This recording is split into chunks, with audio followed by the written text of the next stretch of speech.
This closer involvement, as I say, deeply concerning for Ukraine, which is suffering battlefield losses in the east. They say that the presence of North Korean troops pose a huge risk of escalation, with this war potentially stretching beyond its current borders. American officials, of course, condemning the growing military alliance in a war that's gone on way too long. Iran, they gave, drones, licenses to produce these drones and missiles.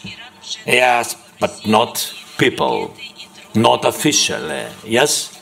And here we see this first step in this war, and this is the first step to a world war.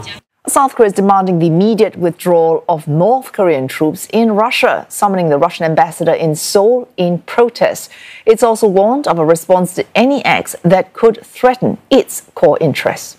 In the meantime, South Korea is the only country to confirm North Korea's deployment of troops for Russia. An official told reporters that responses could be through diplomacy, economic retaliations, or even military action. In addition, the top office says it's opened the possibility of the military cooperation between Pyongyang and Moscow threatening peace on the Korean Peninsula, and possible scenarios are being reviewed. But this is really significant. This could mean, if the North Korean troops are used in combat, that North Korea will be fighting for the first time in its existence in Europe against Ukraine.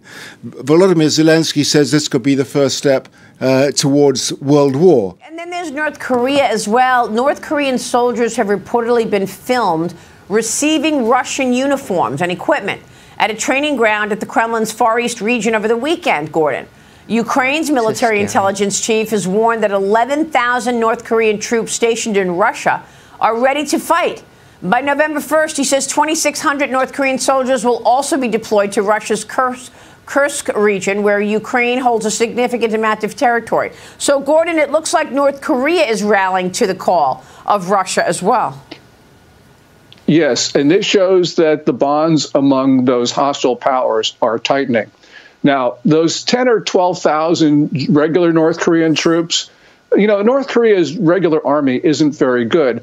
But in eastern Russia, they're training 1,200 special operators. And North Korea's special operators are among the best in the world. And so those guys can do a lot of damage, especially if their numbers are augmented, which they undoubtedly will be.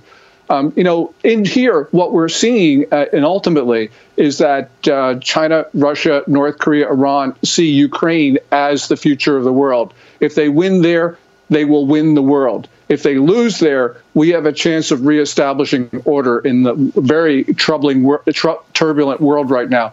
So clearly, this is where we should draw the line, and because the Russians and the Chinese and everybody else is doing so as well. The government will implement phased response measures according to the progress of military cooperation between Russia and North Korea following North Korea's dispatch of combat troops.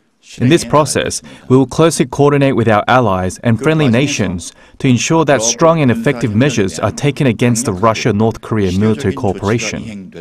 But first, South Korea may consider directly supplying weapons to Ukraine as part of measures to counter military cooperation between North Korea and Russia.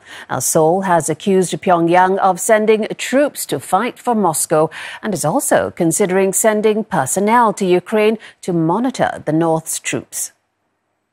정부는 북한군의 즉각적인 철수를 촉구하며 현재와 같은 북한과 러시아의 군사적 야합이 지속될 경우 이를 좌시하지 않고 국제사회와 함께 단호하게 대처해 나가기로 했습니다.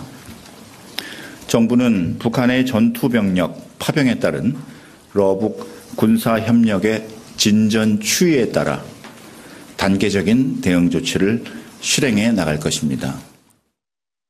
South Korea's deputy national advisor says Pyongyang is acting like a criminal organization by sending young troops to fight for the Kremlin. On Monday, the Kremlin confirmed the collaboration. North Korea is our close neighbor, our partner, and we're developing our relations in all fields.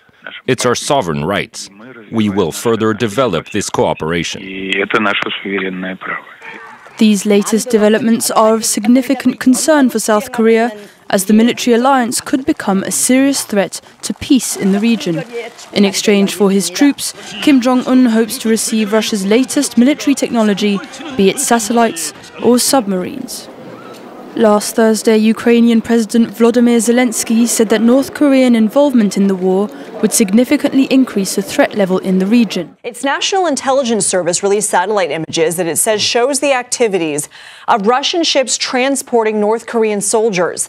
The agency also released images that it says shows Russian ships carrying North Korean weapons, as well as satellite images of suspected North Korean mass gatherings at military facilities in Russia.